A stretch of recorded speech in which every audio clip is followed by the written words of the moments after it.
All right. So, yeah, maybe we could start just as kind of an overview of your life. Maybe we could start like where you grew up. Hmm. Um, Okay. Well, I was born on July the 2nd, 1935.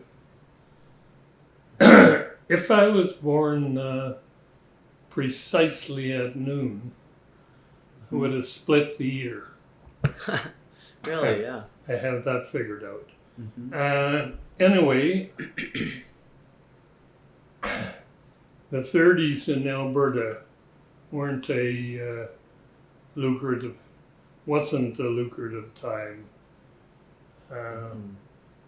my father had bought a lot of machinery and so on, combine and tractor, of course, and all the tilling machinery and so on, sometime in the late 20s. And then, of course, in 1929, we were hit by the stock crash. Right. And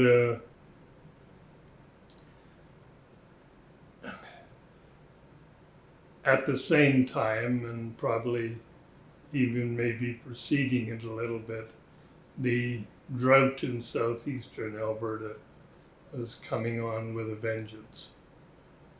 And so I can remember a time when I could walk over a fence because the Russian thistle would get blown up against the fence, and then the sand would pile up. It's just so So terribly I could dry. walk right over top of the fence, which would be 4 or 5 feet over the ground. Mm-hmm. Well, you can imagine what that would be doing to the farm. When my relatives and all of the people around us were brought to that area by a fairly sharp PR campaign, Mm. the land of milk and honey Of course. thought and so on. And so my father came from really a pocket farm in Denmark. It wasn't very big at all. But one thing you got there was rain. And so farming was extremely different. And frankly, my father and all the people around him really didn't know how to deal with it. So we would summer fallow, removing weeds for the land that we weren't seeding that year. And we would summer fallow and summer fallow and summer fallow. Well, it would end up just a powder at the surface. And the wind came. I can remember as a little boy walking the quarter of a mile east in the morning and back west in the afternoon when the bus let us off. Mm-hmm. And we'd often have to walk backwards because the sand would be hitting our face. And so that gave you somewhat of a picture of the 30s Mm-hmm. and Yeah. Maybe you could talk a bit about your father as well. So, like you said, he was brought to Canada my by father a done campaign. some genealogy. Mm-hmm. My father came from Denmark. My father was one of, I think, originally 7 boys Mm-hmm. and 1 girl. My father was the oldest, Rasmus, was born in 1875, Mm-hmm. and they came one by one. Fellow by, oh gosh. Well, anyway, when my father was 5 years old, his mother died. And so he had one brother younger than him. Mm-hmm. And my father got married within the 3 years. And then he died. So when my father was 8 years old, both his parents were gone. Wow. And I have a picture upstairs. My guess it's 1898. And the family is gathered around the farm. Mm-hmm. And my grandfather isn't part of it. I think he's gone at this At the time, yeah. point. Anyway. So who was running the farm? I'm sorry? So who was running the farm? At that Well, you see, Rasmus was born in 75. So in 98, he'd be 23. Okay. So I think at that point, Rasmus probably was running the farm. Mm-hmm. Then Magnus was second. He would have been 21 at that point. Mm-hmm. But he was quickly headed off for America. Would you say were there lots of the boys then? They all came to Canada. Like you said that him and the other people in Alberta, they didn't really have an understanding of how to work in those conditions. So were there a lot of people from his family? Rasmus remained in Denmark. Okay. And eventually got married and went to another farm.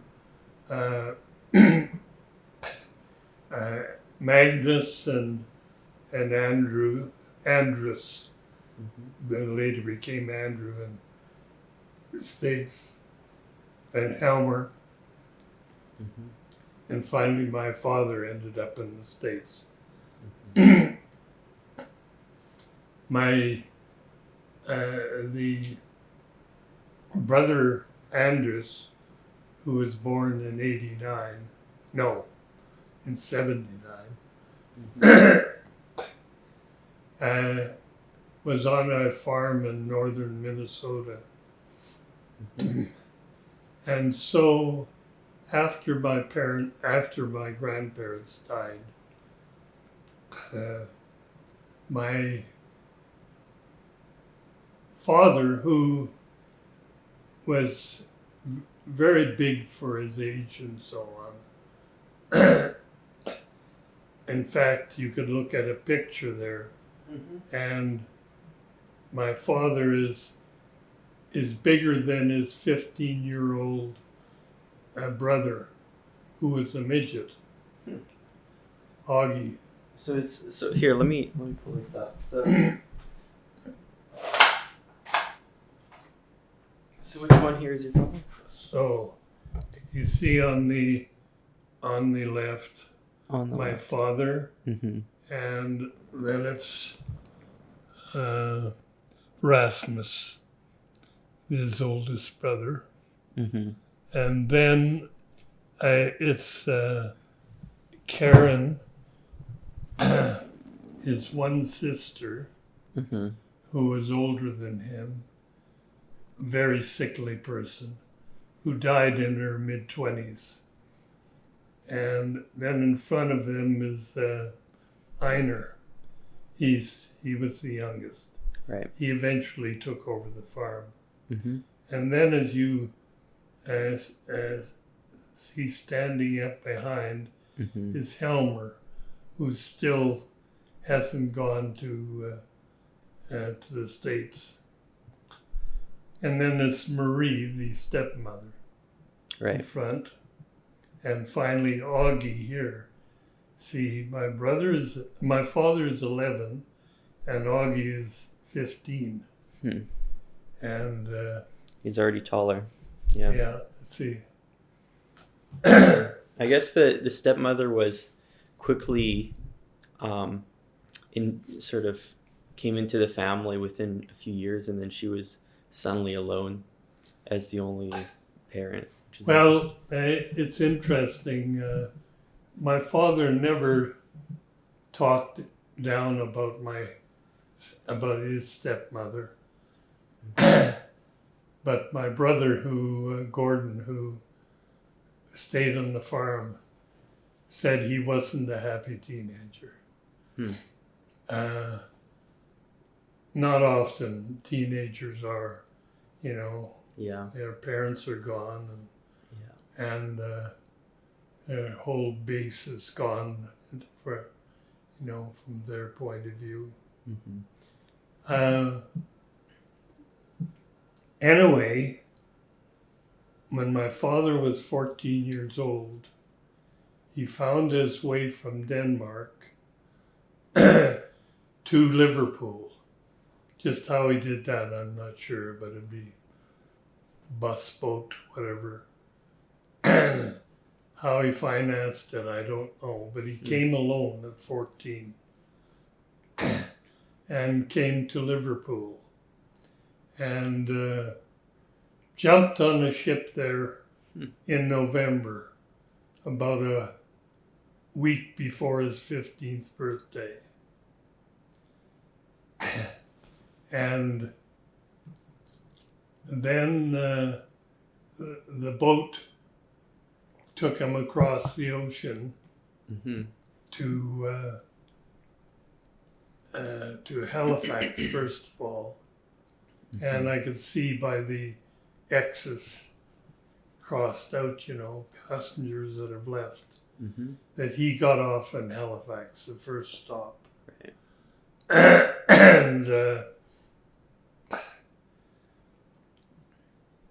And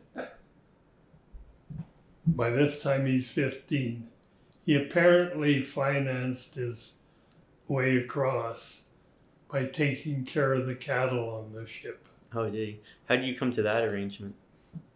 Well, I guess the captain found him on the ship, and Right. Okay, so he just jumped on, is what you're saying. You never. oh, he just jumped on. Right. Now, if you look at the form on the internet, you'd conclude that everything was formal. What's supposed to have happened is you go to a police department in Denmark and get your approval to leave the country. Right. And at that point, you've got a ship that will take you. Well, it looks all formal in my father's form, but it had to be done after the fact. Right. And the story is that the ship's captains, if they ever got caught with stowaways, were fined heavily. So they never got caught. He had no stowaway. They would have a friendly Denmark policeman who would fill out a form for them. And then, so Dick is given this form, you see. My dad is given this form. And anyway, he must have been in communication with his brother Andrews, because he went the exact path that he needed from Nova Scotia down to southern Ontario to a very major crossing between the States and Canada. just a few miles from where his brother was. Right. So he obviously knew the map that he was following. So he got to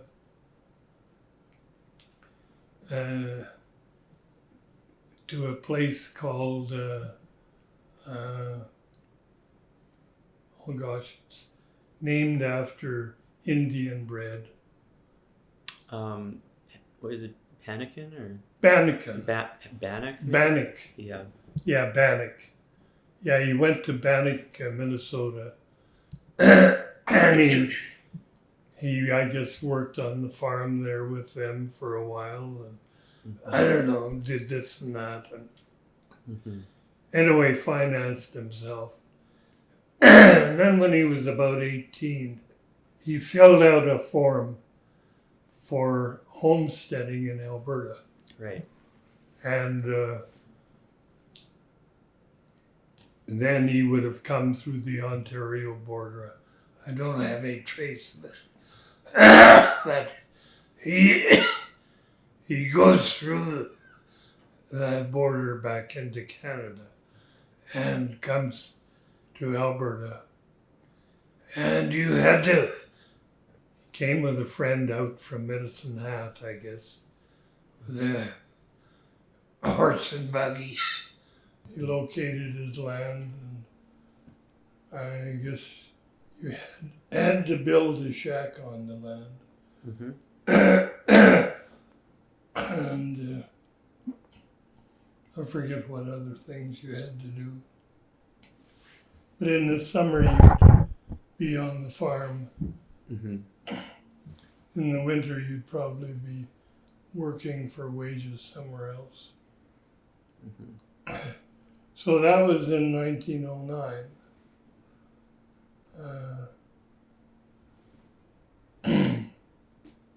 And it was a long stretch between 1909 and 1926, before my father got married. So is he just working his way up? My mother had come as a child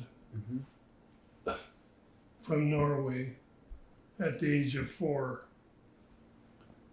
Went to Minnesota, a different part, Starbucks, I think.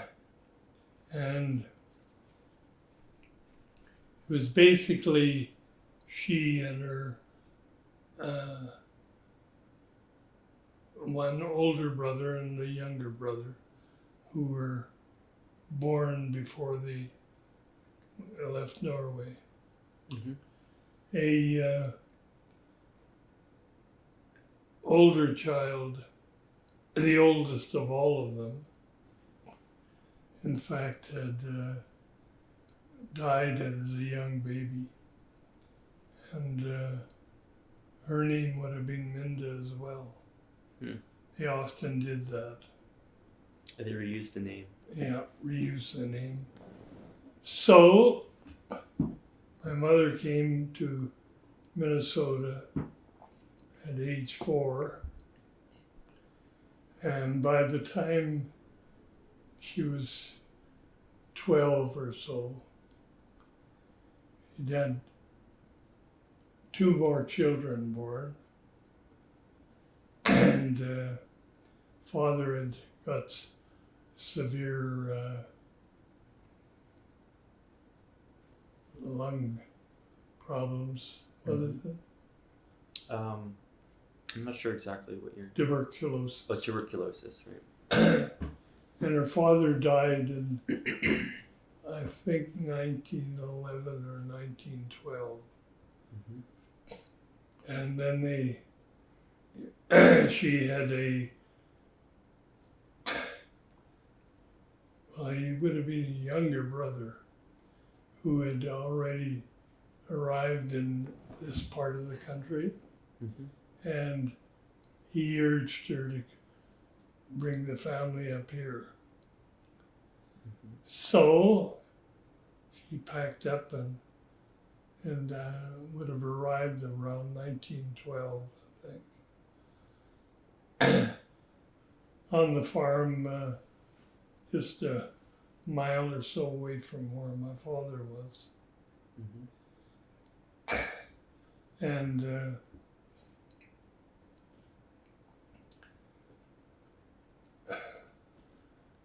so they grew up, they went to the Barbie school. Well, my mother did. My father never went to school in Canada. And,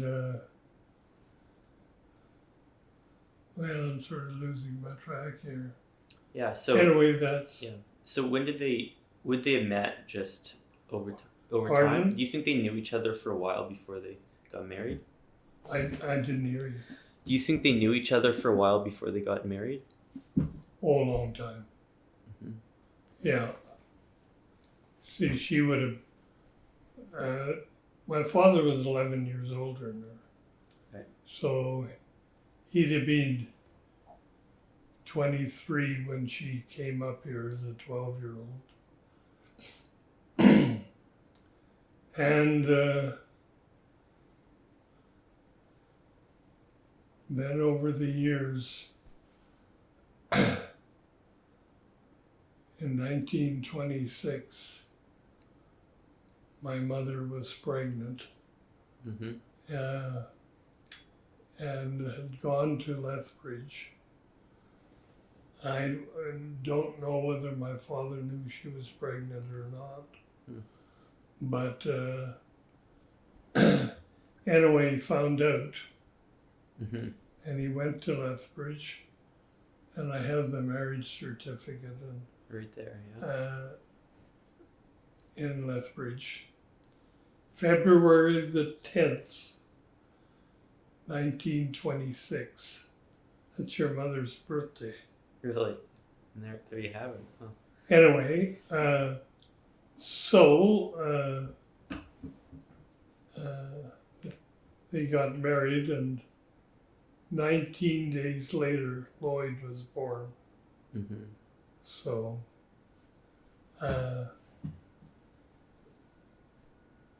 and one child after another, Helen, and then Ruth, and then Gordon, and then Gladys, and then Violet, and then me. So by 1935, well, maybe I need to step backwards. I was telling you at one point that my father in the late 20s had bought a bunch of machinery. Mm-hmm. And then there'd come the drought and the crash. Yes. And then the oncoming war. I think that finished off the use of machinery because you couldn't get gasoline. Right. Of course. And it was rationed. Mm-hmm. And so we went back to farming with horses. Huh. And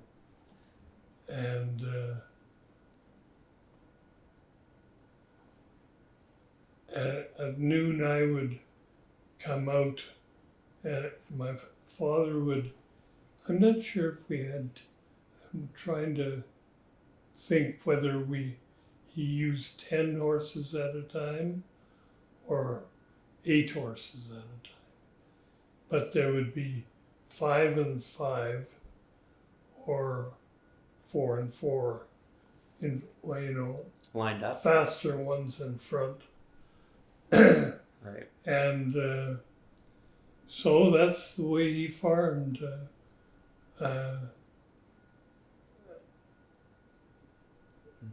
And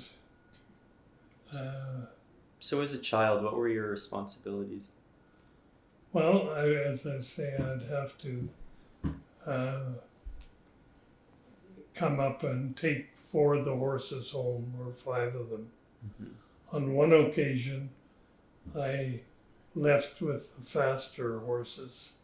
Mm-hmm. Shouldn't have, because I was too young. and I would be dressed in a pair of shorts. That's all I wore in the summer.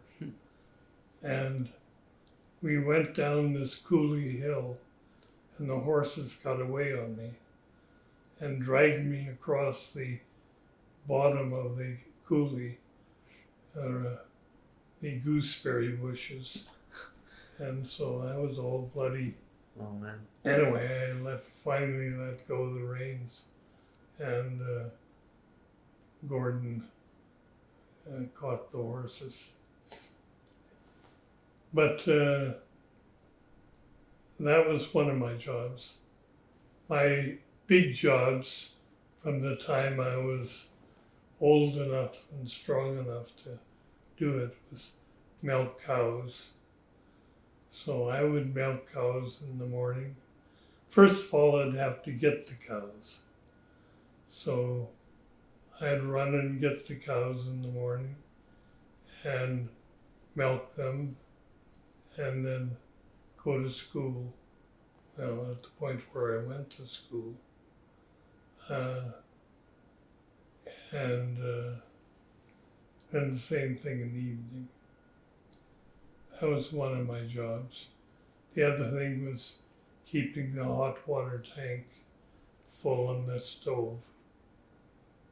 So everything was heated by stove. Pardon? Everything was heated by stove. Everything was heated by the stove. We had one of these, I forget the name of the stove company, but their format was very similar. There would be on the left, you'd have a door that was very adjustable for letting air in and so on. And that's where you put the wood or coal on there. And there were two burners above there. And then there was another two burners further in. And then a fairly large open space between two levels of the stove. So this area could get heated in here. And the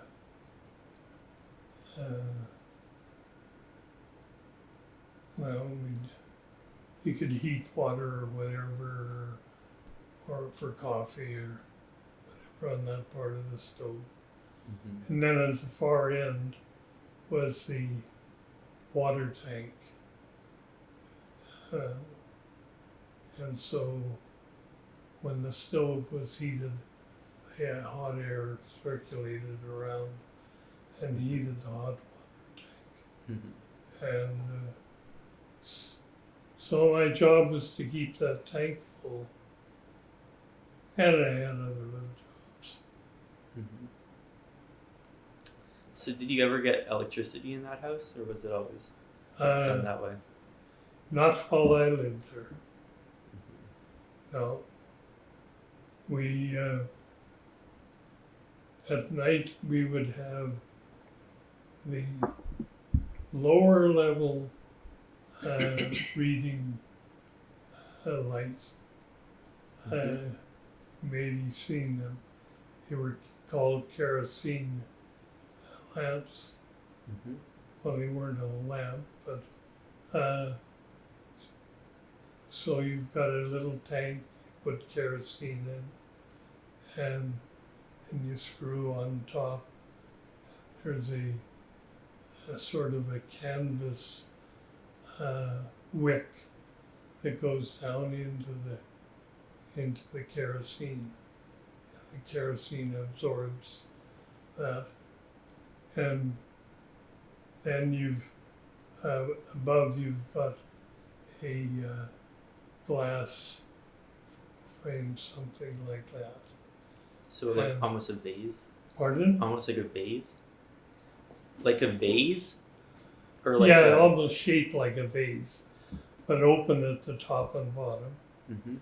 And so you'd light up the wick at above, and then put on this glass frame.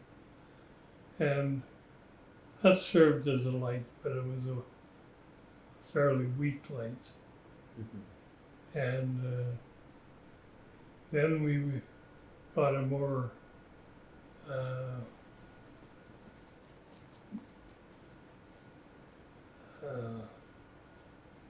powerful light, gasoline lamp. Mm-hmm. And you know, it was much like the lanterns that we have now. You have a mantle. You dealt with the mantles. Yeah. You put a new mantle on, and then once you light it up and function it, it's a fragile, very fragile piece of equipment. If you bump the lamp, you break the mantle. Right. But it, and then you'd have to pump air into it. So a lot of air would be coming out of the mantle, Mm-hmm. along with the gasoline fumes. And so that was a much better light. And that's the best light I ever had as a child on the farm. Mm-hmm. So what did you like? Did you have a lot of free time as a child, or were you mostly like spending most of your days helping out? It varied, of course, from time I was little until I was a teenager. Once we were teenagers, and it depended on the time of year. I would end up probably most years not going to school more than half of the time. Mm-hmm. In the fall, I'd have to harvest. So when I was 11 years old, I was driving the tractor in front of the combine. Mm-hmm. At this stage, we were using machinery again. And so I would miss several weeks of school then. And then in the winter, because it was 11 miles of road to get me to school, there were times when the bus couldn't make it out there. And snowbanks and so on, you know. And so I didn't go to school then. And in the spring, sometimes I was working in the fields again. And so I probably, I know in grade 9, I didn't get to school more than half of the time. Well, do you think that was true for other kids in the community as well? Like, were most of the kids in farming? Most kids. A lot of the kids were close enough. Now I'm talking school. I started my school in a little schoolhouse called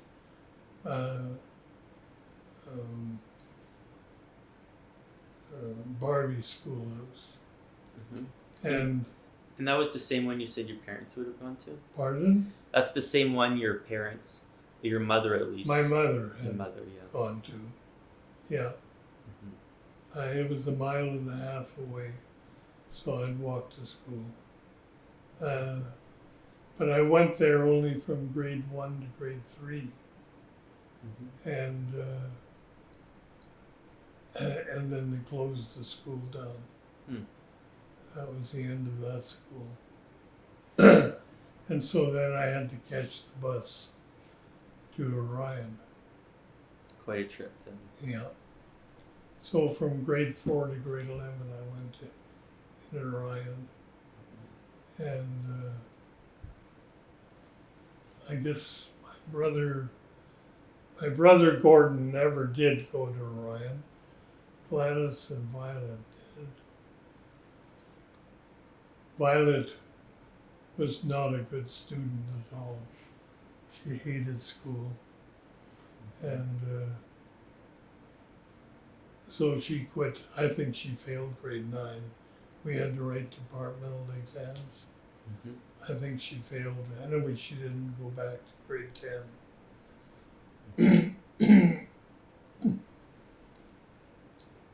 And I, as you know, had a sister, Margaret, Mm-hmm. who was handicapped. Mm-hmm. Didn't learn to read and write until she was maybe 15 or so. And at that time was in Iowa. So yeah, well, maybe you can talk a little about this school then. So you went out, you caught the bus. Okay. Yeah. It was a one-room school. Mhm. If you picture it, it was just one block shaped, with hip roof. Mhm. And you'd come in the front of the school on the porch, and above the porch was a huge bell that could be heard ringing for miles. So the teacher would use it to say when noon hour was over and so on. The first year I went there, I had a teacher called Miss Gowrie. She was probably 18 or 19 years old. Very unhappy woman. Unable to handle the class probably. So there was Frida and I in grade 1, and grade 2, Teddy Morris, and then I had sisters. Violet was 2 years above me, Gladys was 4 years above me, and Gordon was another year above, and Ruth and Helen. So at one point, see, there was me and Violet and Gladys and Gordon and Ruth. There was 7 of us in one room. And I think we were close to half of the class, our family. And So would you say the community wasn't? Would you say the community didn't have a lot of children then? Was it a fairly were there other families it was in the a area? farming community, so people lived a mile apart or so, you see. Right. So the school probably had about 15 kids at most at any time. Our family was by far the biggest of the families around. And the Barbie school was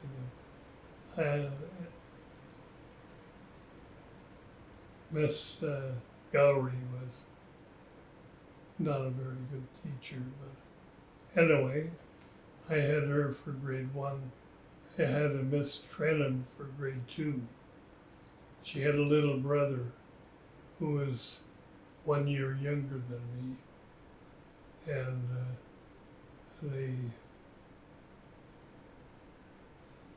I was very angry at him at one point because he learned a little joke that was insulting. He said, "You don't know your ass from a hole in the ground." And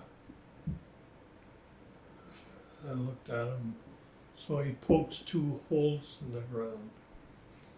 And so he says, this is a hole in the ground. Which is your ass? So he pointed at the other hole. Yeah. And Yeah. I wasn't happy having to sit in a double desk with a girl. Mm-hmm. Frida and I were the only ones, grade 1 and then in grade 2, Mm-hmm. and then in grade 3. So I would throw her eraser away and do all sort of naughty things like that. I think you've mentioned that you dip her hair in the ink. Oh, that was, I couldn't do that because she was sitting. Oh, she was next to you, of course. It's later. Later in Orion. In Orion, yeah. So, in a way, Mm-hmm. I went there until grade 3. Mm-hmm. And then it was school in Orion, which was a bigger school than ours, of course. First day of school in Orion was Prove Yourself Day. Mm-hmm. So the first noon hour, I think, on the first day of school, every boy around my age wanted to test to see if he was tougher than me. So I had one fight after another. They weren't anything serious, probably a wrestling match, a punch or something. Mm-hmm. And so I don't know if I had 5 fights, 6 fights or something. Finally, Willie Biesterfeld, who was about 6 years older than me, said he's had enough. And so it ended that day. I was a pretty tough little guy, and so I managed to get past that time. Anyway, it was sort of the ethic of the day. When we played our sports, they usually were all made up sports. You know, they made up the rules of the time and so on. Mm-hmm. And there'd almost always be a fight between 2 of the kids. Right. And fights the worst thing that would happen, you'd end up with a black eye or, bloody nose, something like that. Anyway, and there was the usual sort of bullying. There was a group of us, Henry Hansen and me and Elmer Yonke and Lauren Ayers and so on. We're all about the same age. And then there was 2 bullies. They were a couple of years older than us. Roy Johnson and Ray Bennett. And I can remember on one occasion Roy was pushing us around. And so we finally had a plan. One of us will go challenge Roy. Say, come on behind the toilet. I'm going to have a fight with you. And so I think it was Henry Hansen that took up the challenge. So Henry and Roy head for behind the toilet to have a fight. And guess who's all there when they arrived? Roy almost shit his pants. There's about 4 or 5 of us going to pound the hell out of him. And so there'd be instances like that. Ray was a real bully, but he'd bully my older cousin Helmer. Helmer was twice my size, but almost helpless. He couldn't fight off a feather. It's just too gentle. Pardon? He's too gentle. Yeah, he was a very gentle fellow. And socially awkward. And so at times I'd find myself almost defending Helmer. He's up there and that's me. But we had a lot of good times. The kids at the school, the school had a cedar fence around it. And inside of the cedar fence was planted carragana tree. I don't know if you've ever seen them, but I'm not sure. they don't grow that high, but maybe grow 10 feet high or so. And so that's where we would have our lunches and so on. And in those days, kids would be failing and failing and failing and failing. It was ridiculous.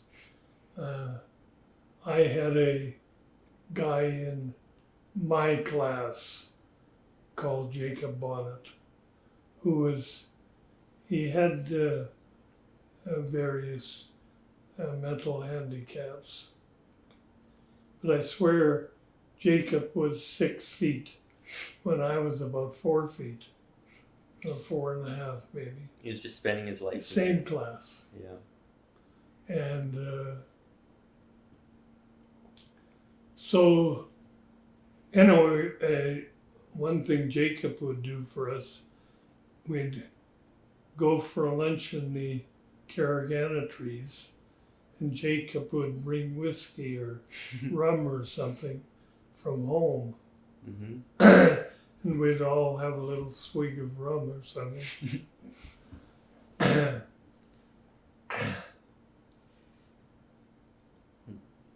The school in Orion had 2 main rooms.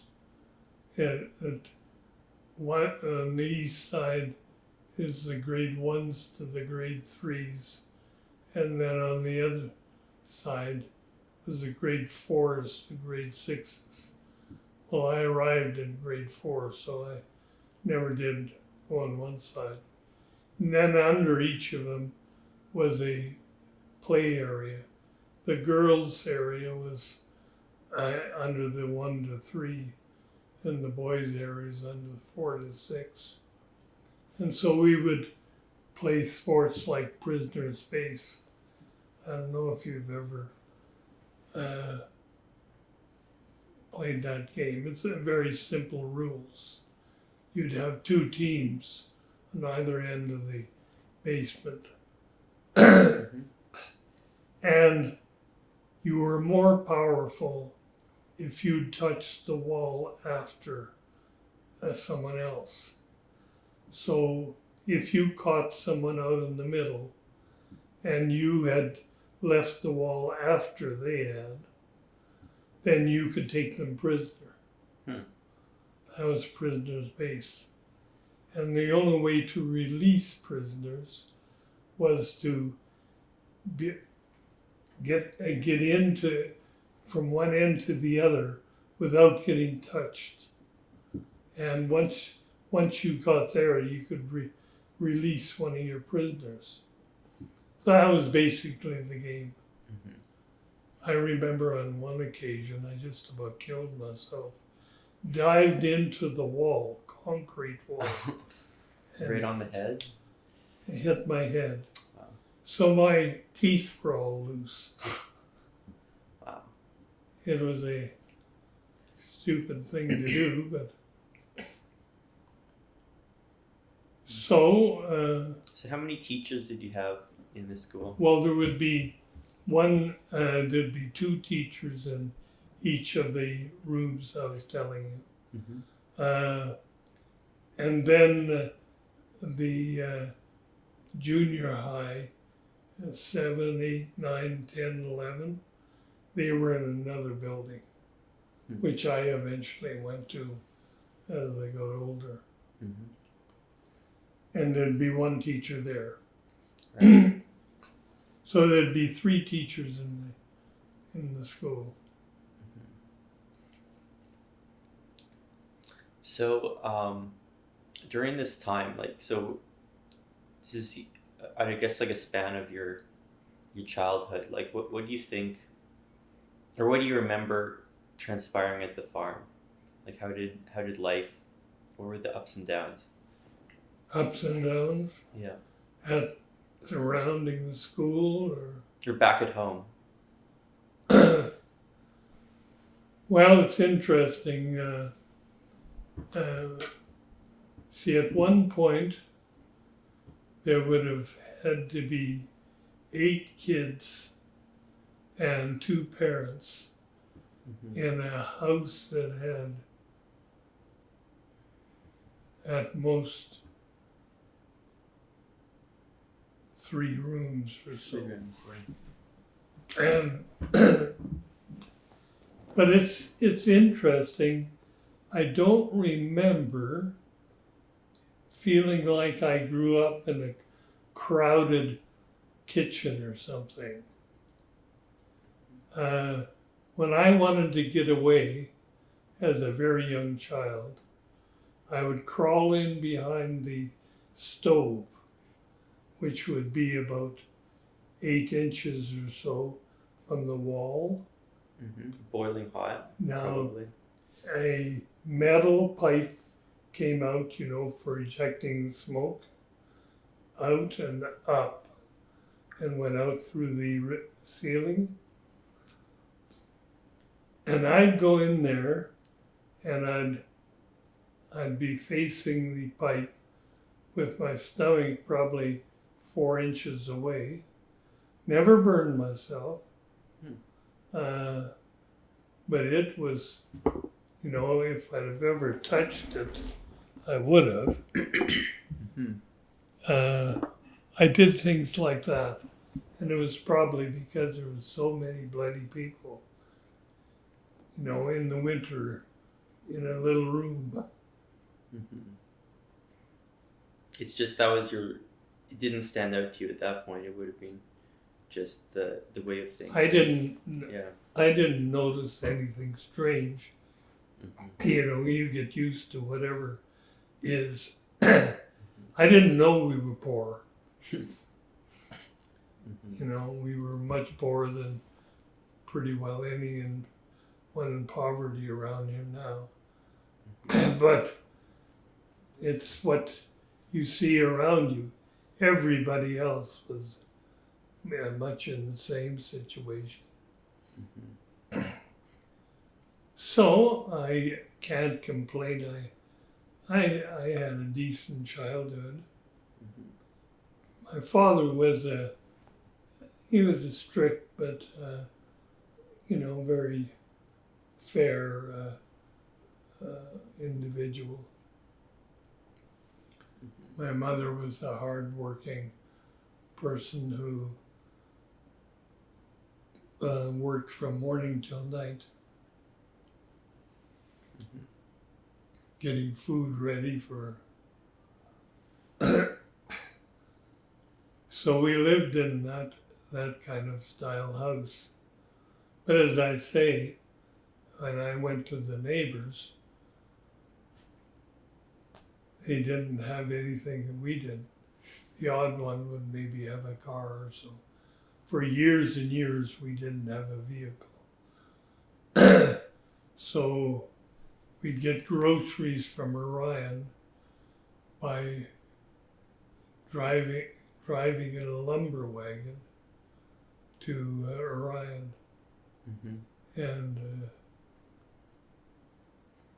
but one thing I guess I should say about the farm. We were extremely independent. We had a farm that it is called a mixed farm because that's what it was. We had horses for working, of course. We had cattle for milk and food, and we had pigs, and we had turkeys, and we had geese, and we had chickens, and and of course dogs and cats. But we'd provide all the meat for our family right off the farm, and then we would grow wheat and oats and barley and so on, and we would grind up the wheat.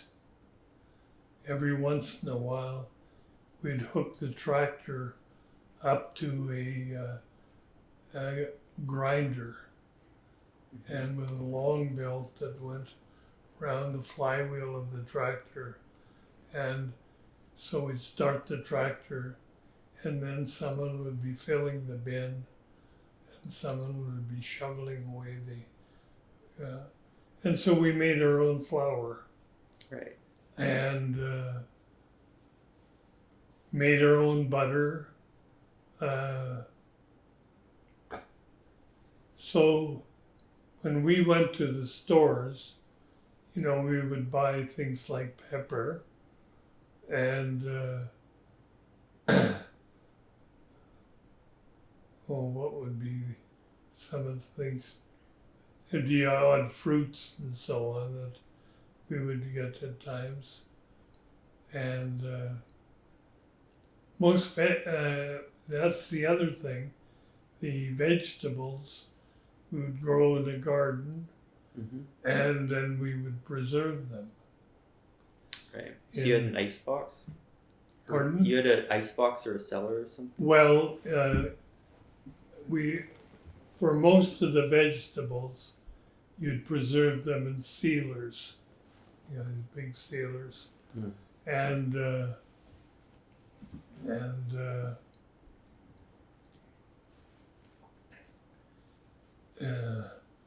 they'd be under the house, and things that the meat, in most cases, early on, we would have to heavily salt the meat.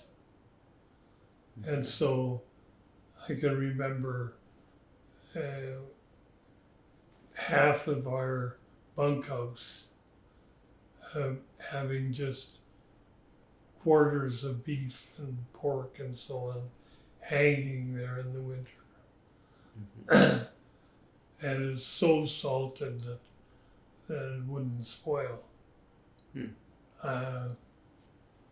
And then once in a while, I guess we would smoke it as well, but I don't remember doing that often.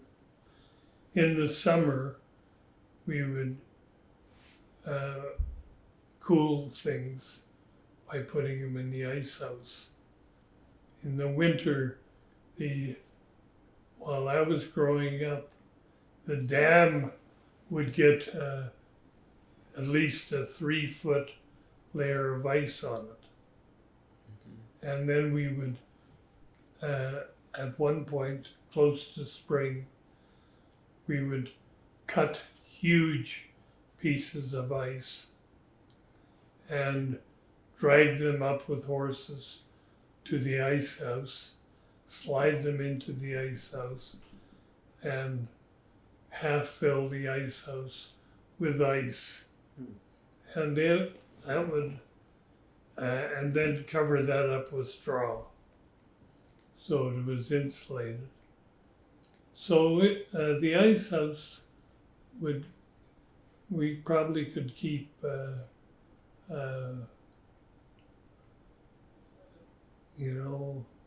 food and so on in there. late into August, so on. Mm-hmm. So the point is we were very independent and didn't have to buy many things, didn't have much money to buy with. So we never starved, never went No. a day when, oh, what are we going to eat today? Would you say you lived fairly comfortably then? I felt I was, in the summer as a child, I would wear only a pair of shorts, day in, day out. So my mother didn't have any clothes to wash. Mm-hmm. My feet were so covered in leather that I could, you know what stubble is? Mm-hmm. I could run in a stubble field, not feel a twig. There were times I even stepped on cactus and didn't hurt myself much. The one thing that I did have trouble with, my father often took some buildings apart and sometimes left nails in the boards. And so 2 or 3 times a summer, I will have stepped on a rusty nail and limped away for a few weeks and then got fine again. So I guess there's just a different pace to life living on Pardon? a farm. There's just a different pace to life living on a farm. Totally different. You of course said our communication was through the radio. Mm-hmm. That was about all we got from the outside world, other newspapers.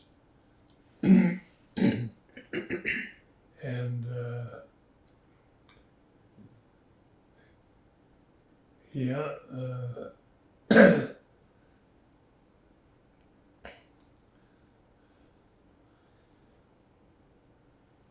but it was a good life. It's a little odd in the way growing up in a family of 10 kids. It's no longer really a family. It's like a small community. Right. And so you would, despite the fact that my parents were almost always around me somewhere, I really spent very little time with my parents after I was old enough to survive on your own. Yeah. On my own. I can remember as a 4-year-old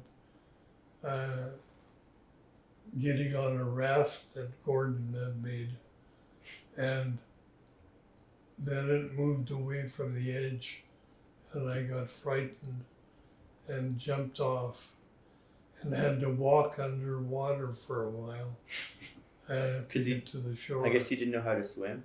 I didn't know how to swim. And anyway, I had incidents like that. So earlier you mentioned that Gordon had heard some stories from your father. So do you think that he had a closer relationship with your father than you did? I think I was more like my father than most of the rest of the kids. But because he was on the farm and I was at school and so on at that point, right, that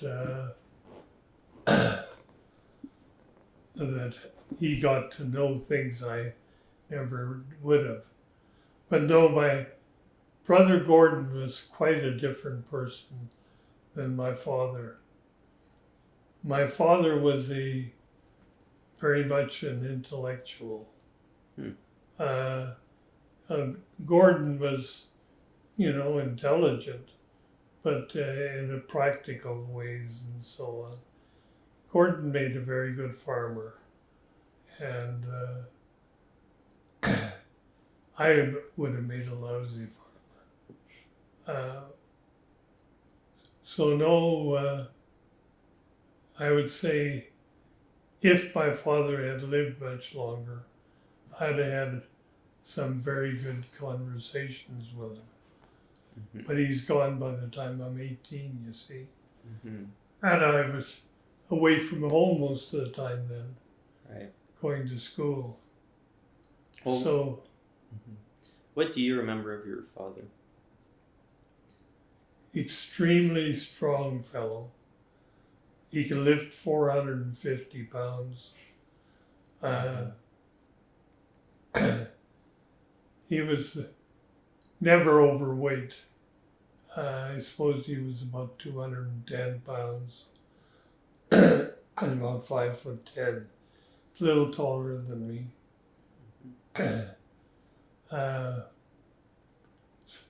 Someone who is very interested in ideas. He was an atheist, and he made no attempt to hide that. Was that fairly uncommon in the area? Oh, extremely uncommon. I used to watch my father take these traveling ministers apart when they came. He knew more from the Bible than they did. He must have read the Bible, I think. The funny thing is that that's something that I've sort of associated with you as well. Do you think that's something you took from your father? Like you've always had a very strong atheism and oh yeah. Yeah.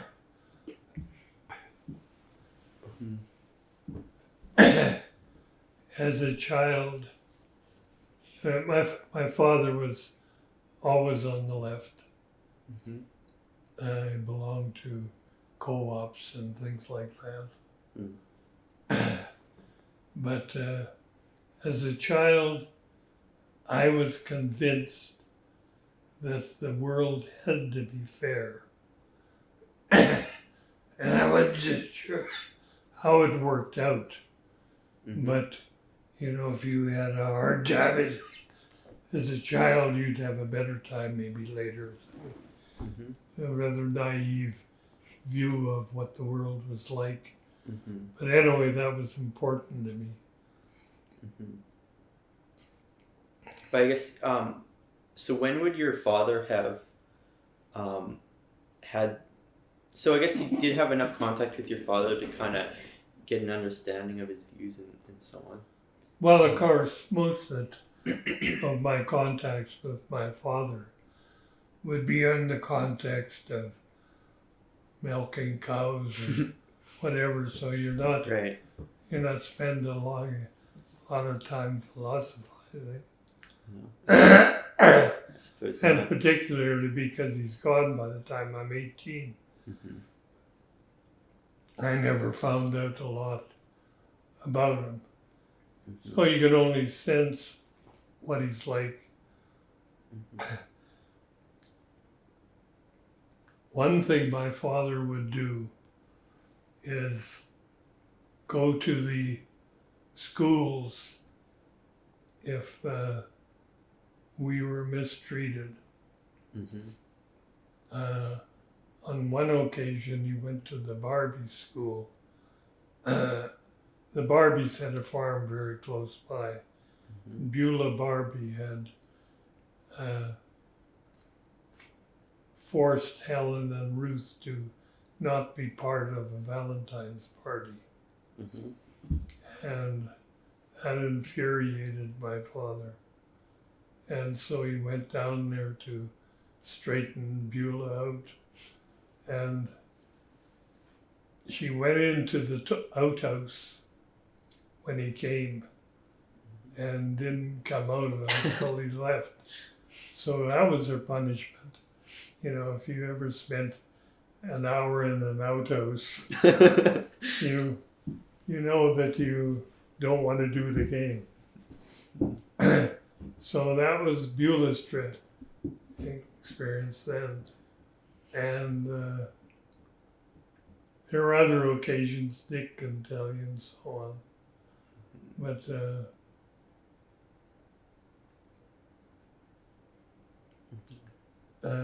no, my father wasn't someone that was shy about bringing out moral or ethical issues.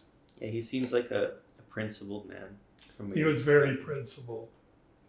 You know, he lived life the way he would talk it. I have often mentioned that we had a bachelor.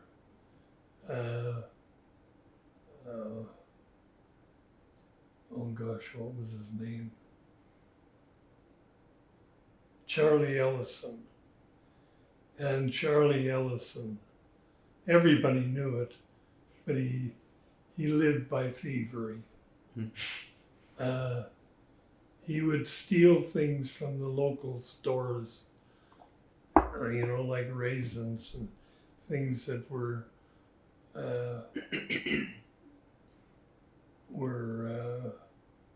what's the word, boycotted or rationed?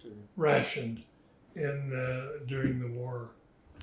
But Charlie would have piles of raisins and whatever.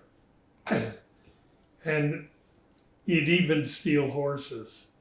But when he stole a horse, he did it from 40 miles away or something. So they wouldn't recognize it. So they wouldn't recognize it. Everything, Charlie's got another horse. And on one occasion, he's sick. And my father goes up to see how he's doing. He pulls up an oil can that's in the room to sit on by his bed, but he knows it's been stolen from him. And so that's the way my father was. And on racial issues,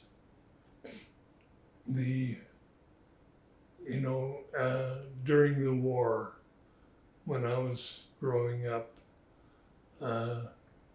Germans in that area were not popular at all. Some people closely related to them.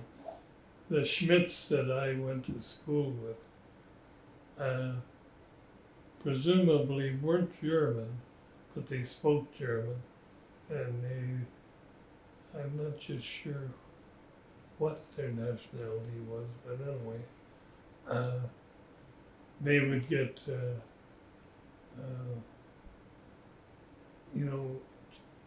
boys would get chased home at night and after school and things like that. But with my father, if he ever heard you talking down Germans or whatever, you'd be ready to get something on your backside.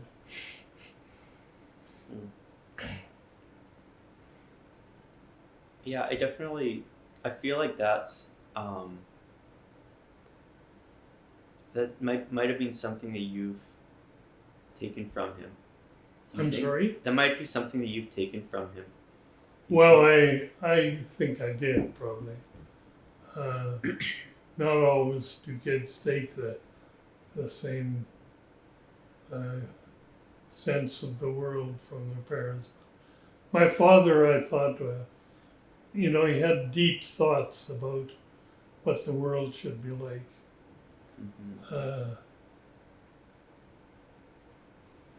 Although, of course, he only went to grade 8 himself because of his early history. But he read an awful lot. And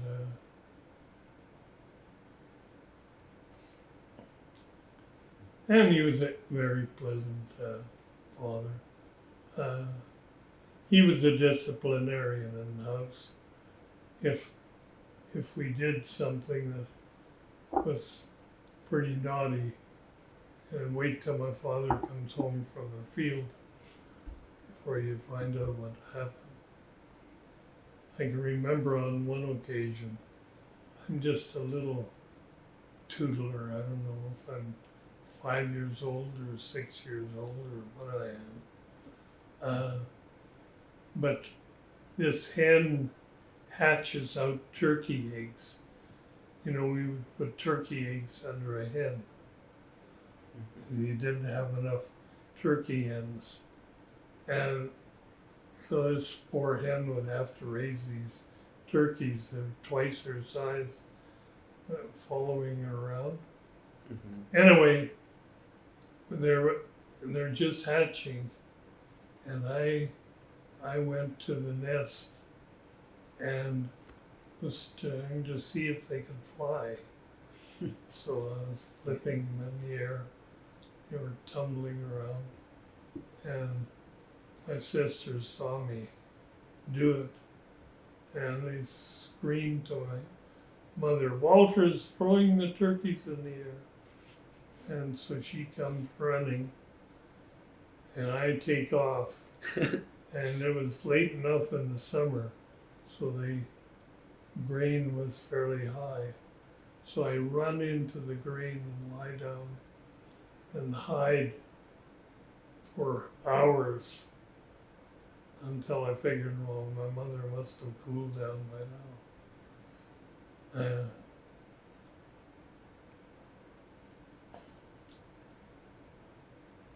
No, it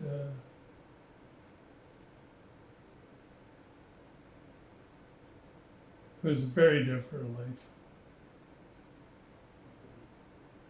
Well, what do you remember of your mother? My mother was always working. She would almost never be sitting at the table eating with us, because she mostly tasted food as she made it. And so she'd have eaten by the time dinner was, that we had dinner. She got, she was sort of constantly overweight, but nevertheless in good shape. And she was working hours and hours a day, and so the overweight didn't seem to impact her ability to work. So she'd work in the gardens and so on. My mother was a very social person, and I don't think she had any religion, but on odd occasions she'll go to some church social function or something. Mm-hmm. But she, of course, had her mother in the immediate community.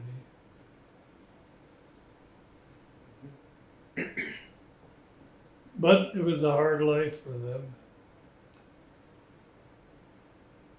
You can imagine the period of time just before I was born, when the house that had just been completed burned down. Yeah, I don't think you mentioned that yet. So this was on the farm. Yeah. With my father and so on. Yeah, my father had built a house. I don't know when he'd started it, but I guess it would have been in the spring of '34. They'd built the house, and there was still openings along the basement wall. And so we'd put straw along the outside of the wall to insulate the house. Well, a cigarette or whatever got dropped into the straw, and the house got burned down. Hmm. So before I'm born, they move in a 2-room house, and I'm number 7 coming. Yeah. So it must have been shattering for her. We had 2 big fires on the farm. A fire sometime later that burned a number of the pigs and chickens and my father was having piglets come in the middle of winter, and he had a stove close to where they were being born, and it got bumped and knocked over, and I don't know, maybe times my father was a little careless, I don't know. But we had 2 serious fires on the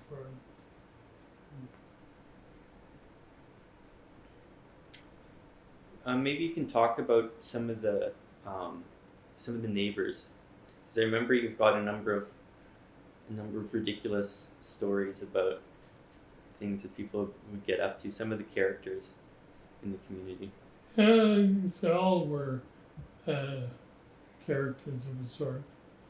Fred Bodine was an alcoholic, very good-looking fellow who married into a somewhat wealthy family, and they dropped him like I don't know. He didn't have anything to do with him.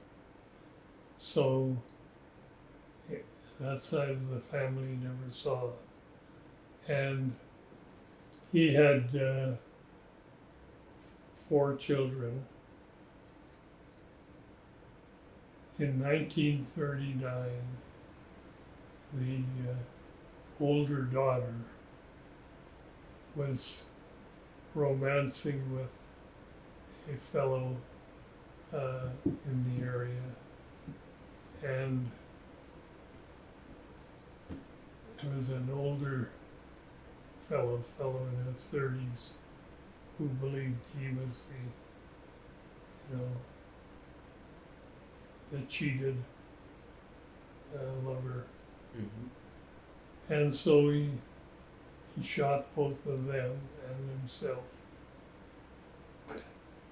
Really? Wow. That was in 1939. So I was just 4 years old. Ernest Brodeen shot Irene Bodine and her boyfriend. Her younger brother Gilbert is several years older than me, in better condition than I am now. He's in our iron medicine lab. Gilbert. Great sense of humor. He'd always be getting in trouble in school. Brought a skunk into the school once. Yeah. How he managed to keep it from delivering its message, I don't know. So it never did, yeah? Not while he was in school. Hmm. They would often have a captured baby antelope and raise it on 2 or 3 occasions. Eventually what would happen is someone would see the antelope and shoot it, believing it was wild antelope. But anyway, for a few years they would have it. I can remember the antelope coming into our house, and it you'd have these bread containers in a sort of a swinging open. Like a bread box, you mean? I'm sorry? Like a bread box. Yeah, it's called a bread box. And antelope would come in and pull it open and grab a loaf and it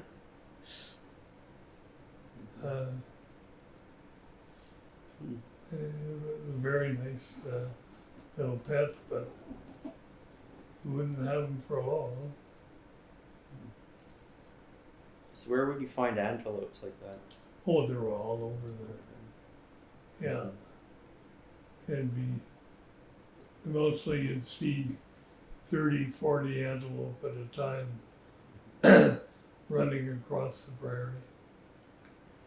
I can remember as a little kid walking on the prairie and stepping over a baby antelope before it took off.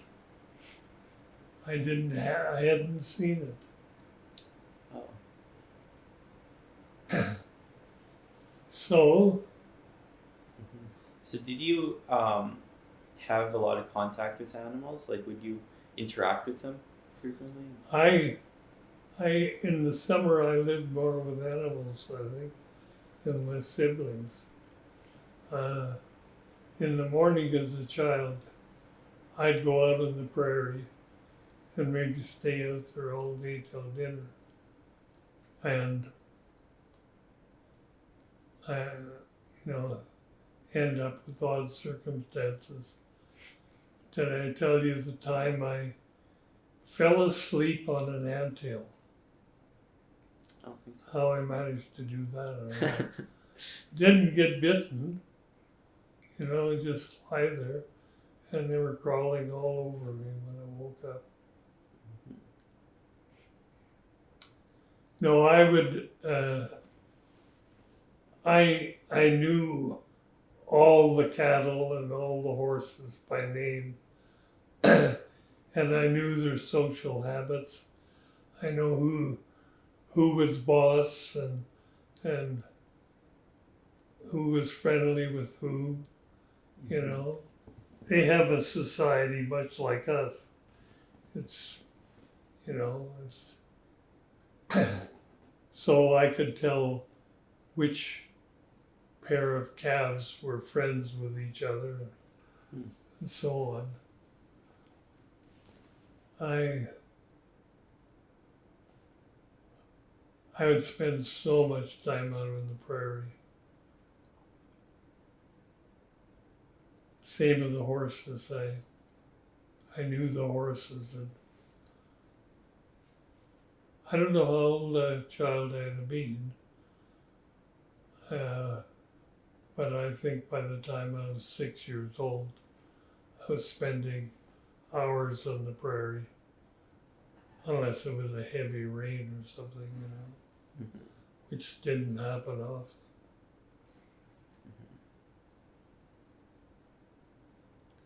And pigs.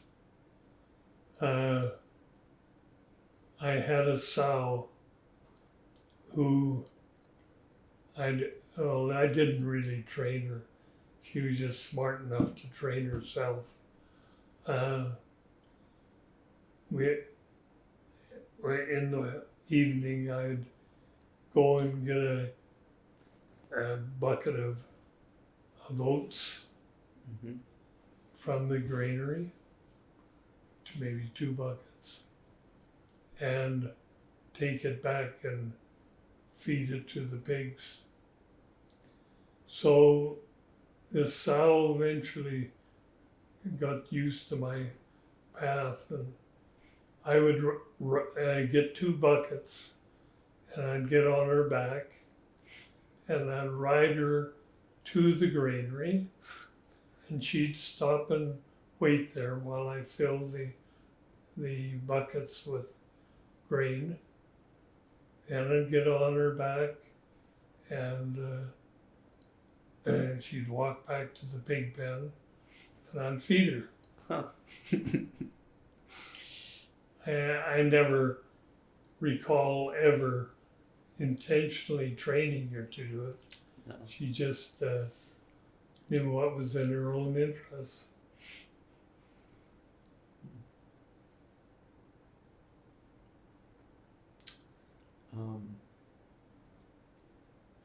Going back to some of the neighbors, maybe, like, I remember hearing a number of stories. I remember you talked about the guy that would always drive drunk. The guy who would, He'd always drive drunk. oh, my best friend Henry Hansen came from the real wild side on his father's.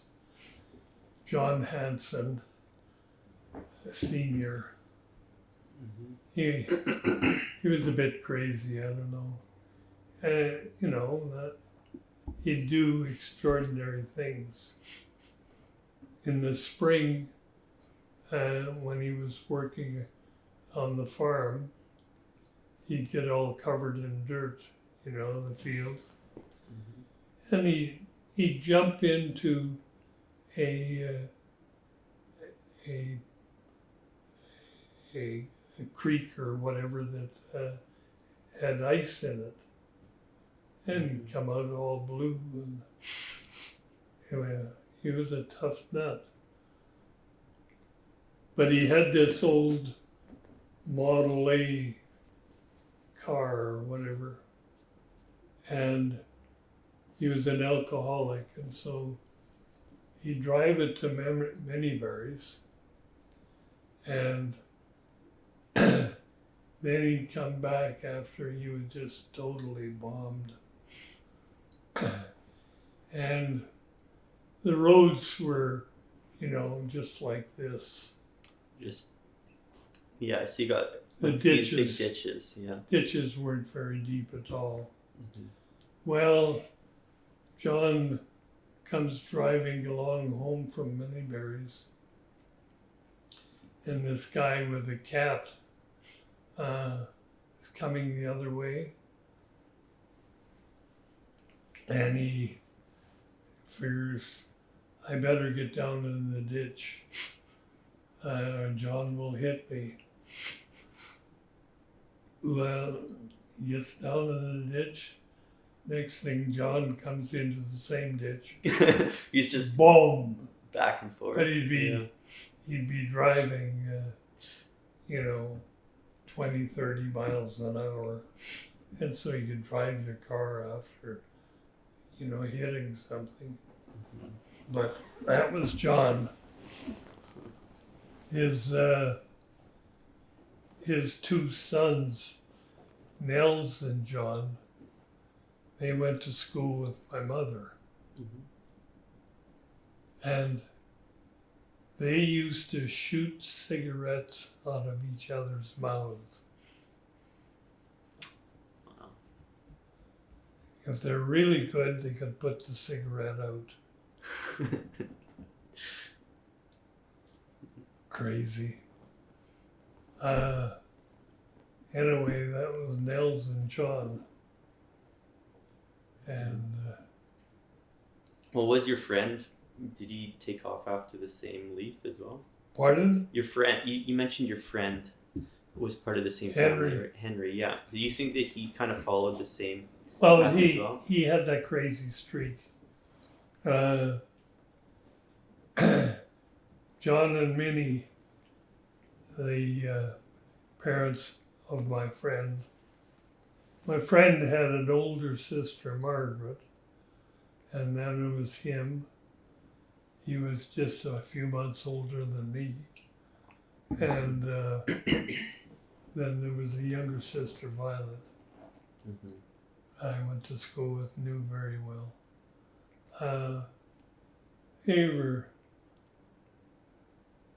Henry was my best friend for a number of years. Though as it turned out, he was a very different person than me.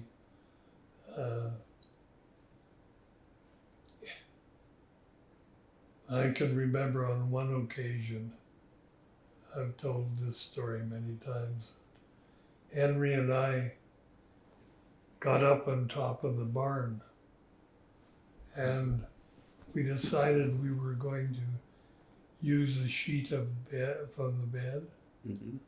as a umbrella or Like a parachute. parachute.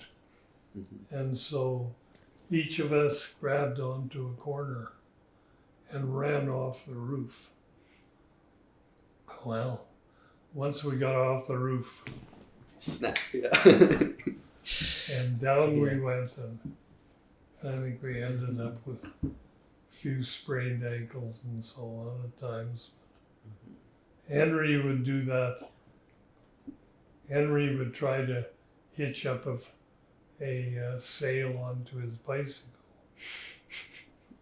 which didn't work out well. And he was this impulsive kind of person. Long after I had left for university, Henry took over the farm, and on one occasion, you know, these elevators that you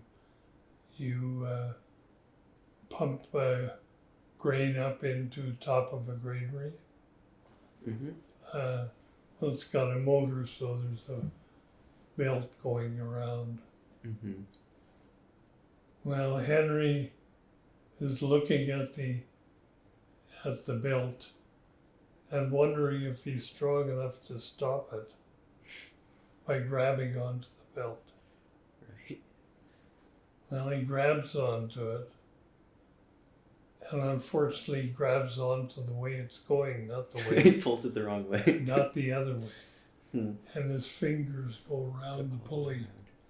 He just about removes some fingers. This is when he's an adult. Hmm. Well, he raised a family apparently, but when he was 60 years old, he pulled the plug, committed suicide. Oh. His younger sister, Violet, had schizophrenia. By the time she was 17, she was a totally different person. She lived until she was in her 70s or so, but not a life of any, of any value. So a troubled family in a number of ways. Yeah, they're troubled in a way, and at the same time, they seem to enjoy themselves.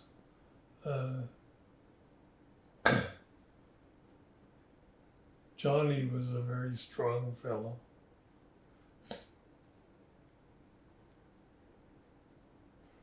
Mhm. So,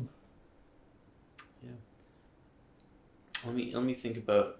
I also remember telling the story about the guy who lived in the house with all the newspapers. I think. oh, okay, Doc Bartlett. Doc Bartlett.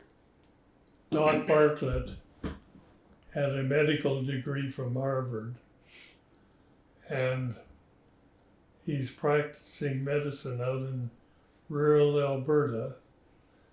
And the story is that he gets sent away from home because of some scandal, whether it was a medical scandal or what, I don't really know. But anyway, and he's a brilliant fellow. He was the best bone specialist in southern Alberta. Mm-hmm. And so, on one occasion, when I'm maybe 8 years old or something like that, I sprained my ankle. And I don't know whether it broken something. And so a couple of kids helped me down to Doc Bartlett's house. And Doc Bartlett had a house, maybe, it probably well, like this room and maybe a little more. But it's just this square box kind of house. And you come into the house and he's got newspaper and periodicals and so on lined up, so they're aisles. He's got newspaper this high, I think higher than I was at the time. And he'd have a row of them and then space, and then a row, space, and a row.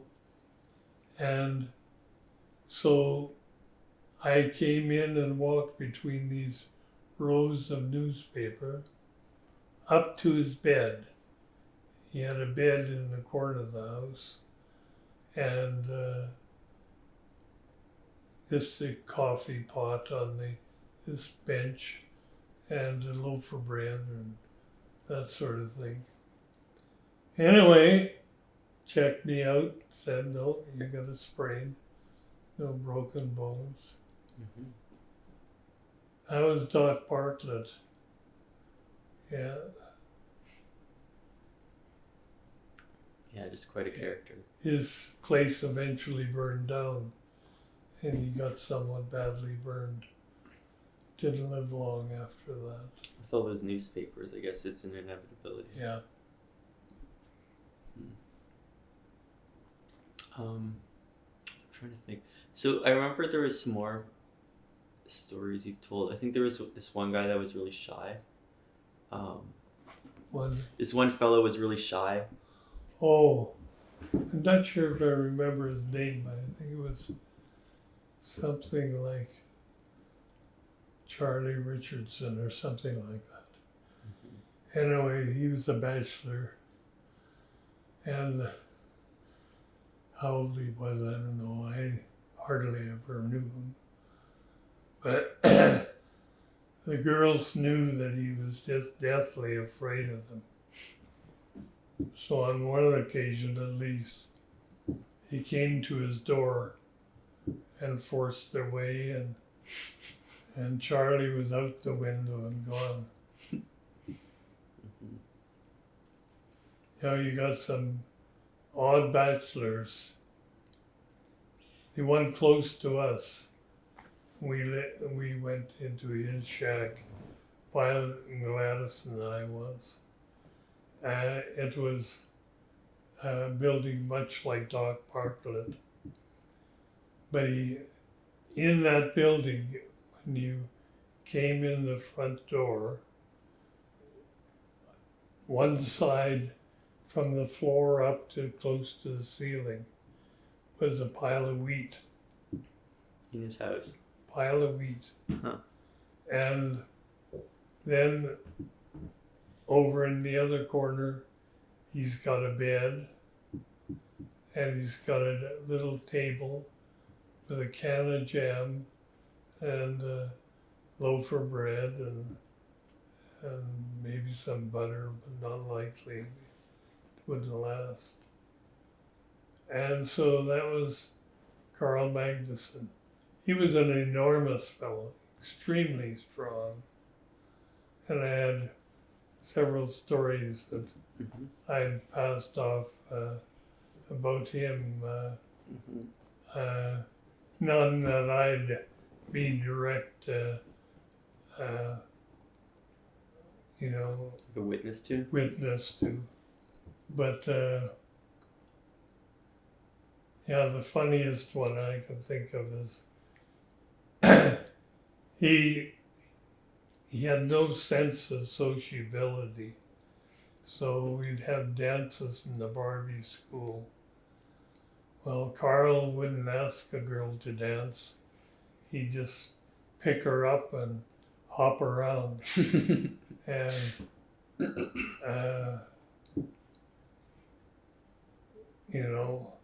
on one occasion there was an RCMP there. And when you saw Carl, you wondered, I don't know what I do here.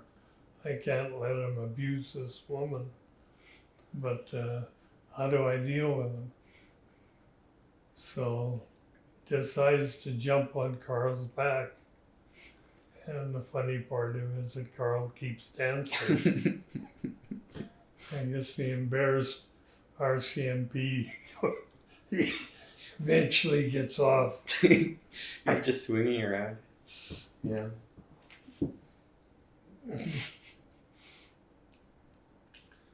But you'd have a number of bachelors in the area that extremely unsocial beings. Their dancing habits, were beyond anything you can imagine as having anything to do with rhythm or anything. You just jump up and down. It's a dance. So, Yeah, was there a different sense of community in terms of like the way people would help each other out, Well, or talk they to each would. other and so on? I think it's right that we actually had, at one point, a bed in the porch. Mm-hmm. I know that was the case when my father was young, that he had a bed in the porch made up. So if someone came in the night, they would just come into the front door and go to bed. And then maybe get breakfast in the morning and go on. So would you have vagrants, you mean? Pardon? Like vagrants? Or people in the... Well, people walking through, particularly in the 30s, you got piles of people that are so poor, you know. They're come walking through and maybe get breakfast if they chop a bit of wood or something like that. That would be mostly the case. But people other than the bachelors, the bachelors would sometimes steal food. We'd come sometimes to our chicken house and pick up the eggs. And there's some eggs that are hollow. They'd poke 2 holes and sucked out all the... So why would they leave the eggs? The shell? Yeah. I don't know. Anyway, they did. I think it was probably someone like Charlie Ellison. I don't know if Carl did it or not. But sometimes they're just hungry. And I guess it would have been tough being a single man trying to run, I don't know, do whatever work they were doing. I don't know what Carl did as a living. I didn't have any machinery that I was aware of. And so was everyone farming there, or were there other occupations? well, there was only farming. I mean, there was nothing else you could do. Other than in Orion, run a store or something like that. But that's some distance away. So it was just individual farmers.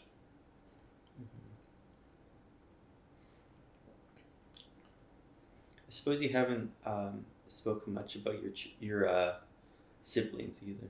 I'm sorry? Your siblings. Yeah, well, my eldest sibling, Lloyd, was 9 years older than me. Little less than 9. Little more than 9, I guess. And he was somewhat, I think he had somewhat the same interests as me, but he had to leave school in grade 8 to farm. So he didn't have an academic career at all. But he eventually self-trained himself and learned this and that so that he got a job and eventually got a job with Westinghouse. And throughout his career, he spent years setting up these huge power generators. You know, I don't know if you know, have ever seen these huge stators. Mm-hmm. You know, the stator is the stationary framework wired on the outside, and then you've got the rotor inside.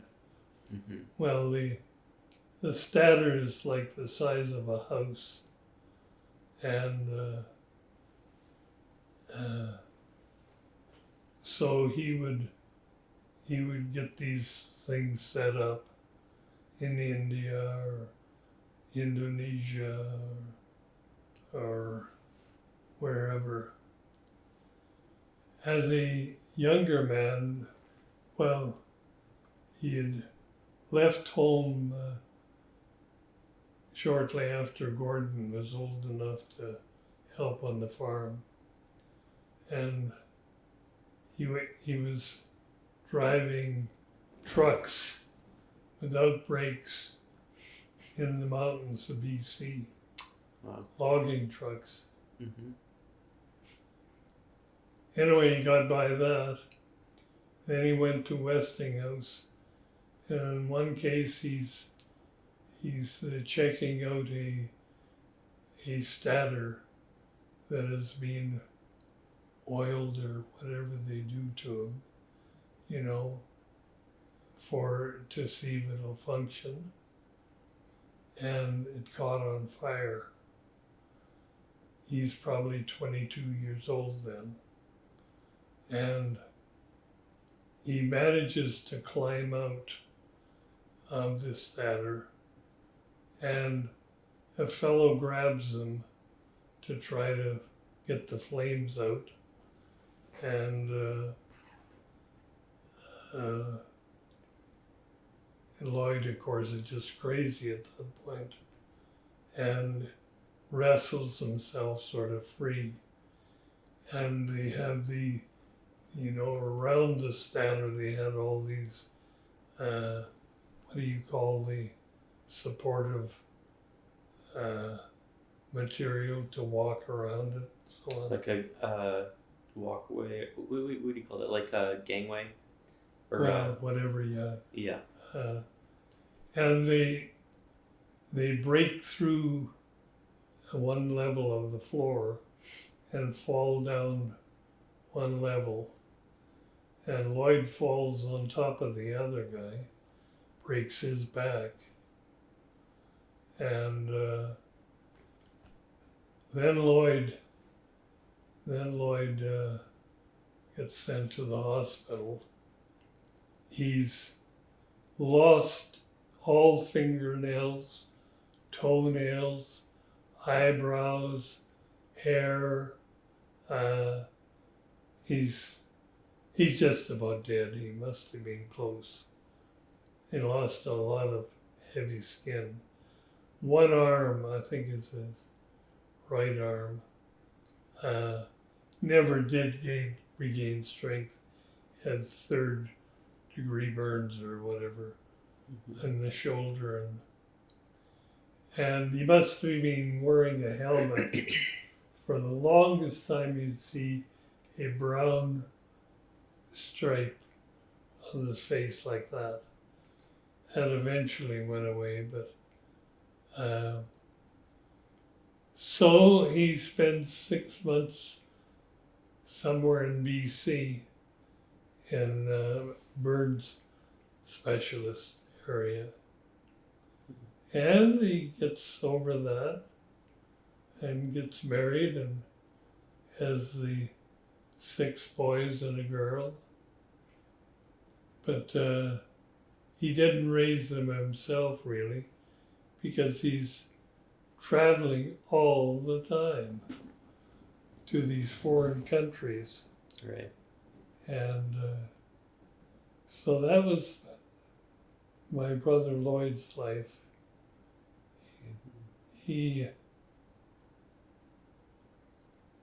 can remember on one occasion when he came home, he read a poem to me. And just a few years ago, I found the poem.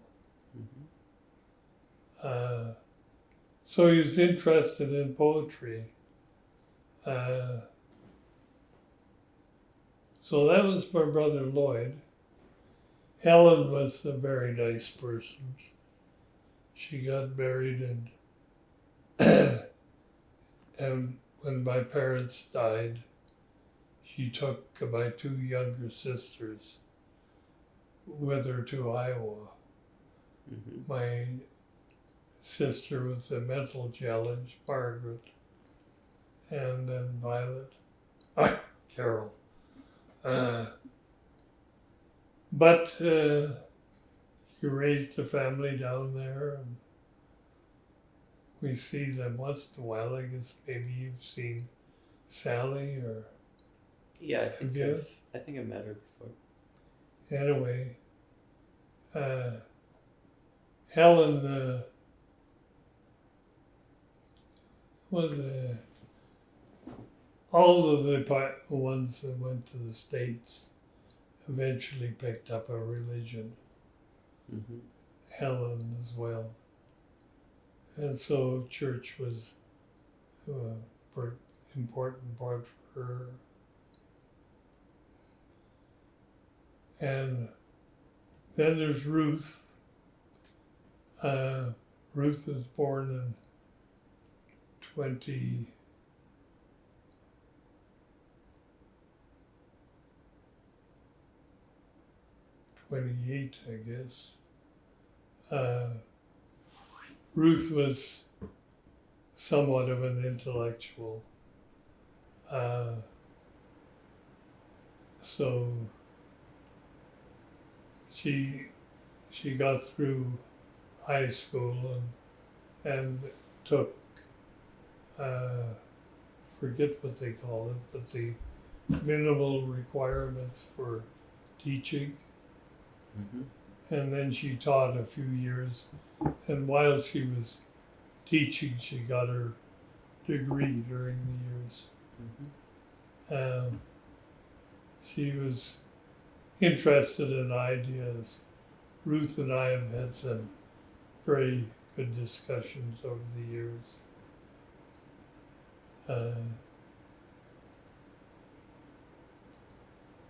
Gordon, of course, was the farmer, and a very different person than me. He's intelligent, but has his interests in a different area. So Ruth taught a fair amount of her years that she got married a second time and spent a lot of time on a farm in Alberta. But then, I was saying Gordon, he really built the farm up.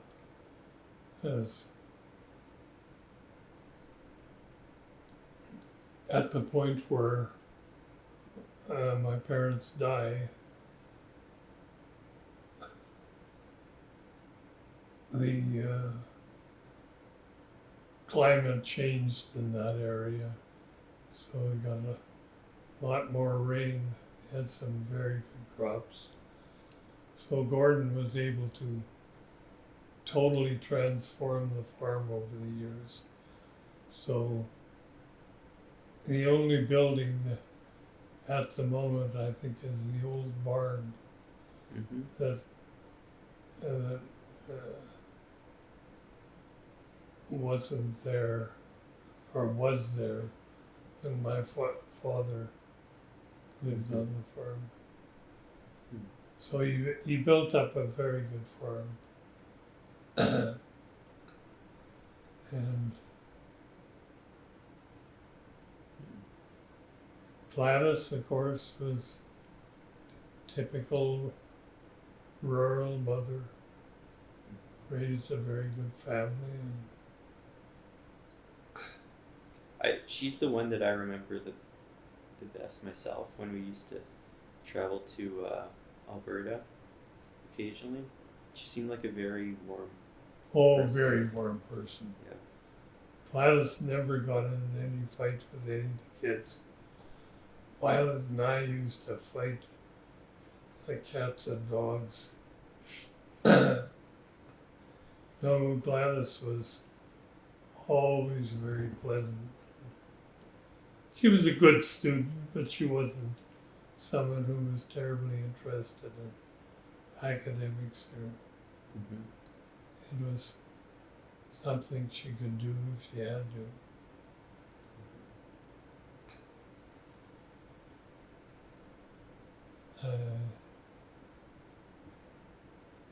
Yeah, Violet, of course, passed away very young, 51 when she died. Lung cancer, very different cancer than I have, but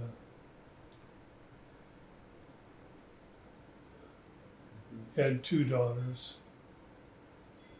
And one daughter went to Africa and got married. Well, I guess she got married in Canada, but she married a Nigerian. And I think that pretty well divided the family. Not our family, but the Concord side. They couldn't accept having a black grandchild. Really?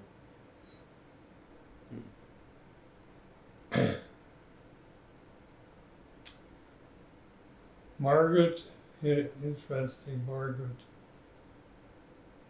I told you couldn't read and write until she was 15 or so.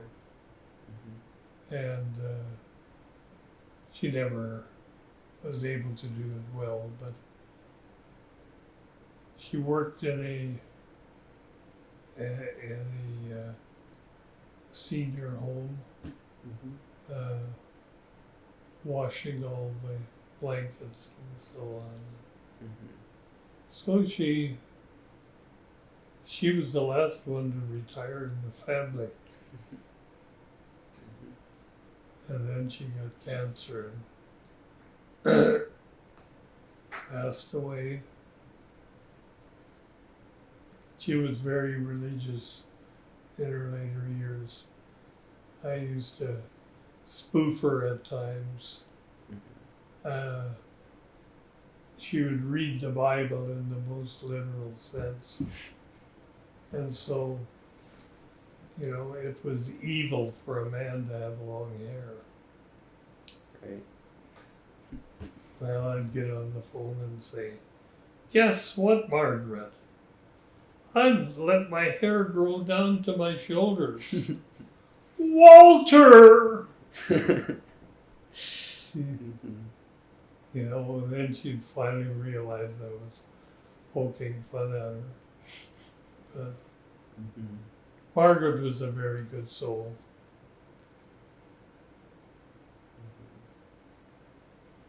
We had a number of reunions, and one particularly for Margaret on her 65th, and she really enjoyed that.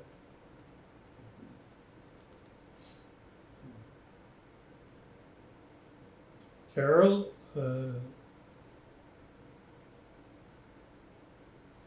grew up very responsible as a young child because she almost felt she was a mother to Margaret, even though she was younger. And so she would try to help Margaret.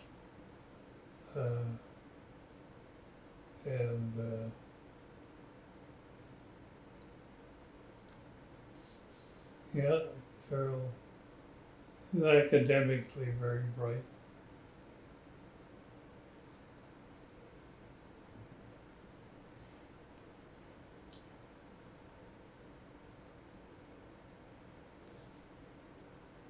And then finally come to Dick. Uh,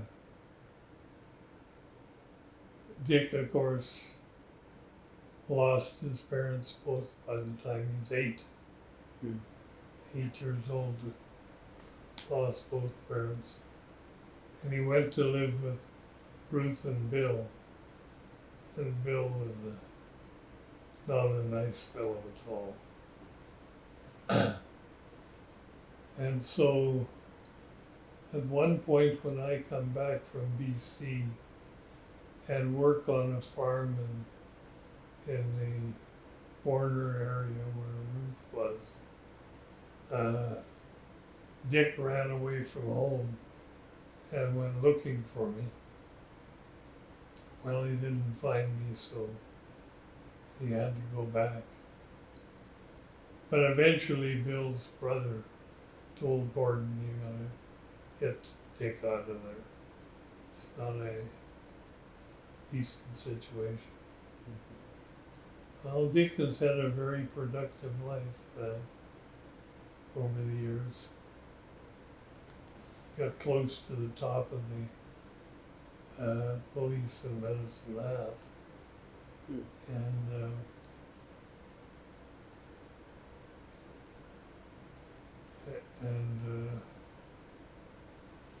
was an excellent carpenter as well. He can do fine furniture.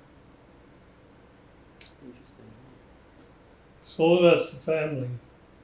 But when you've got a family that stretches over 20 years, the oldest hardly knows the youngest.